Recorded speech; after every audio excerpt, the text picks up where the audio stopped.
Claro que muitas vezes eu fiquei triste, porque o sistema era poderoso. Eu sou o único deputado na história da Bahia que ficou 16 anos na oposição. Então o sistema era muito poderoso, Celcinho. Muitas vezes eu quis desistir. Mas sabe que eu não desisti? Porque eu decidi ser homem público, porque eu gosto de gente. Meu pai era candidato a prefeito na cidade de Antas. E, óbvio, que a gente saía de casa em casa pedindo voto. E eu entrei numa casa muito humilde. Me lembro como hoje. Quando eu entrei, uma pessoa muito humilde, ela disse: "Ah, cara de pau, vem pedir voto agora, né? Meus 3 filhos estão 3 dias sem colocar um grãozinho de feijão na boca. Nós estamos vivendo aqui apenas com água." Eu olhei assim, talvez tenha sido um dos momentos mais tristes da minha vida. Eu saí dali com ela, fui para a mercearia fazer a cesta básica, e quando cheguei na mercearia, estava o marido tomando aquela saborosa, aquela branquinha.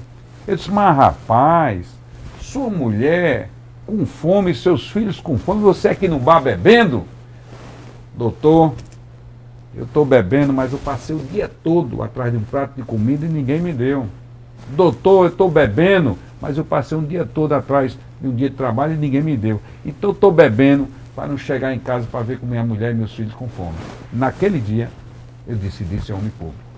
Ali foi um dos momentos tristes da minha vida, e foi na minha decisão de largar minha vida privada de engenheiro, com especialidade em sanitária, com especialidade em abastecimento de água, que fiz um trabalho na minha vida, numa profissão belíssima como engenheiro, para largar tudo aquilo, para começar do zero esse homem público. Então, a partir dali, eu cheguei onde cheguei, porque eu estou determinado a fazer aquilo que eu acredito, servir o próximo. Você só deve ser político se você gostar de gente e você gostar de servir o próximo. Não adianta você ser político pelo salário, não adianta você ser político pelo status. Você só deve ser homem público, prefeito, vereador, governador, presidente da República, se você tiver a noção exata que a cidade, que o Estado, que o país está dependendo das suas ações políticas. Eu sei da responsabilidade do meu cargo. Essa semana a Bahia toda acompanhou a CPI do Bahia. Claro, aqui já teve nessa casa aqui invasões da Polícia Militar, que eu tive determinação de botar o Exército e a Polícia Federal para tirá-los, mesmo com o apreço que eu tenho pela Polícia Militar da Bahia. Mas eu tinha que ter uma determinação, porque aqui é a casa do povo e eu tinha como presidente do poder tomar aquela decisão. Foi uma decisão fácil. Difícil foi a decisão da CPI do Bahia. Por quê? Porque o parecer jurídico é pela inconstitucionalidade, mas existia um clamor da população, principalmente do mundo futebolístico, principalmente do Bahia, pela instalação da CPI. E naquele momento eu decidi que, mesmo sendo inconstitucional, mesmo tendo parecer jurídico contrário, eu ia tomar uma decisão política e eu ia instalar a CPI. Porque eu sou político, eu não sou técnico. Minha profissão de técnico eu deixei lá embaixo. Eu sou político e eu ia tomar a decisão política de deferir a CPI. Comuniquei ao líder do governo, deputado Zé Neto, eu vou deferir. Comuniquei ao líder da oposição, deputado Elmar Nascimento, eu vou deferir a CPI. Mas quando eu cheguei no plenário, o deputado Ziel Bueno, que é um grande parlamentar, não tinha bala na agulha, ou seja, ele não tinha as 21 assinaturas necessárias para a instalação da CPI. Por isso que ela foi arquivada. Isso que eu quero dizer é o seguinte: para você estar sentado naquela cadeira, que é a segunda politicamente mais importante do Estado, você tem noção exata que às vezes os movimentos sociais, políticos, administrativos e empresariais dependem de uma decisão sua.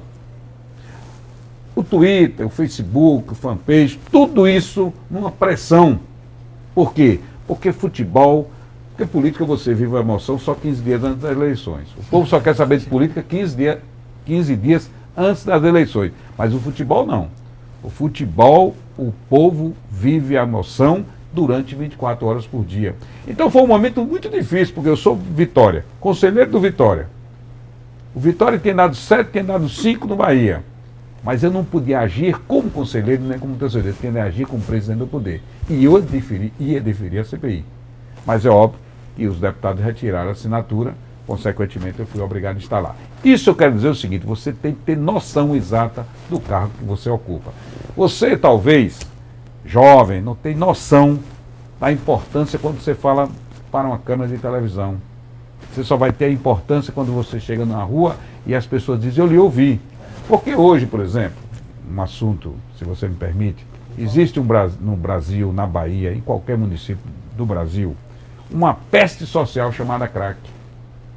Que o próprio governo já disse, olha, não pode ser apenas uma decisão de governo, tem que ser uma decisão de Estado.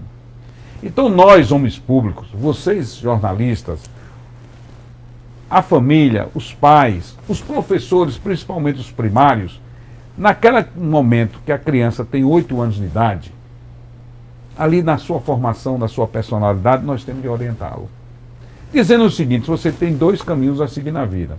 Ou você vai para o caminho do bem, você vai ser engenheiro, médico, dentista, farmacêutico, vaqueiro, gari, comerciante, mas você vai ter uma profissão, você vai ter uma família. Ou você vai para o caminho do mal. Qual é o caminho do mal? Você vai ser traficante ou você vai ser bandido. E quando a polícia chegar, vai levar ou para a cadeia ou para o cemitério. Então nós, homens públicos, temos que ter a noção exata do cargo que nós ocupamos. Presidente da Assembleia, porque tudo que ocorre na Bahia, a Ferrovia Leste-Oeste, as casas populares, as estradas, as escolas, os postos de saúde, passa pelo Poder Legislativo baiano. Tudo ali tem a assinatura do presidente da Assembleia e tem a assinatura dos 63 parlamentares. Aliás, o governador Jacques Wagner tem sido, nas suas andanças, nos seus discursos, tem dito para o povo da Bahia, eu sou apenas uma peça do projeto que estou implantando na Bahia, mas eu estou acoplado com o Poder Judiciário, com o Poder Executivo, com o Ministério Público, com a Defensoria e com a mídia. Ou seja, são blocos que convergem com o único interesse de servir o nosso Estado.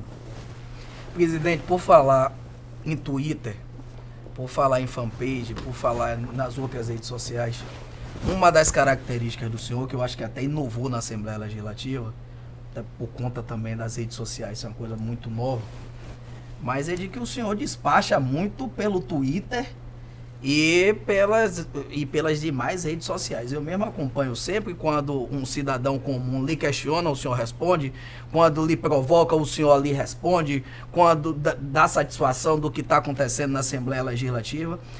O deputado Marcelo Nilo consegue administrar presencialmente na Assembleia, virtualmente nas redes sociais, ainda dá assistências básicas, ainda dá assistências à família. Que mágica é essa? Olha, primeiro você está apaixonado pelo que você faz. Eu realmente, minha agenda tem sido difícil. Primeiro, sou presidente de um poder. Converso 4, 5 vezes por telefone com o governador. E geralmente, em média, uma vez por dia a gente conversa. Inclusive já conversamos hoje pela manhã. Sou presidente dos iguais, mas os iguais aqui são muito diferentes. Sou candidato a governador. Durante esses últimos 40 dias já recebi, salvo engano, 12 títulos de cidadãos no interior do estado. Dou, em média, 5 entrevistas diárias em rádios. Viajo, em média, 2, 3 vezes por semana com o governador. Isso quer dizer o quê? Quando você quer, você alcança, você consegue tempo. Quando você quer, você alcança, você consegue tempo. Outra forma de pensar na vida, de vencer na vida. Já é o espírito do programa é esse. A gente contribuir para essa formação, na verdade, termina se transformando num programa de autoajuda. Você termina estimulando para quem está nos assistindo de que pode vencer. Então, botou na cabeça foco, determinação e contratempo. Né? Olha, quando um cidadão ou uma cidadã não lhe retornar uma ligação, é porque não foi prioridade. Eu retorno todas as ligações. E todas as mensagens de texto e todos os twitters. Todas as mensagens de texto. Sou testemunha disso porque faço isso permanentemente. Desde a entrevista, há assuntos como na época da invasão da Polícia Militar, eu nunca esqueço, os jornalistas ele perguntar pelo Twitter, o senhor respondendo com tweets para todos eles, e os cidadãos comuns e as cidadãs comuns, quando lhe perguntavam, e aí, tá certa a sua postura, não tá certa, e justificava daquela forma. Isso deixa o poder mais transparente, o poder mais tranquilo. Mas quando a entrevista é boa, o tempo vai passando, a gente não vai percebendo, a produção já avisou 3 vezes de que a gente tá extrapolado, mas não adianta, porque eu vou pedir à emissora uma elasticidadezinha desse programa nosso hoje, e aí eu pago no próximo programa. Portanto, Claudiano Ferreira, Dona Fátima Danza, a família Martinez, nos conceda um pouco a entrevista gostosa dessa e que está muito nos ajudando na formação e na recolocação de pensamento, de ideias nossas. A gente tem que esticar um pouquinho. Presidente, se o senhor tivesse a caneta hoje cheia de tinta como governador, qual era a primeira coisa que o senhor faria? Primeira coisa que eu faria era colocar recursos hídricos com prioridade num programa de governo. Porque todo governador, sem exceção, prioridade: educação, saúde, segurança pública e geração de empregos. Tudo bem. Essas são prioridades básicas. Mas tem uma prioridade para a Bahia, que é recursos hídricos. Apesar de reconhecer que o governador Jacques Wagner foi o governador que mais investiu em recursos hídricos e saneamento básico. Mas por quê? Nós vivemos agora a pior seca dos últimos 65 anos. Dizem que foi a pior seca desde o descobrimento do Brasil. Portanto, foi uma seca terrível. Mas se nós tivéssemos os rios baianos perenes, é inaceitável, Celcinho, você ter uma transposição do São Francisco para o Ceará, para Alagoas, para o Rio Grande do Norte, e não fazer a transposição do São Francisco, por exemplo, para Mirorós, por exemplo, Vaza Barris, por exemplo, para o Itapicuru. Então nós temos que ter prioridade como recursos hídricos, porque é inaceitável que nós, homens públicos, passamos pelo que passamos agora, de ver o cidadão, a cidadã passando necessidade.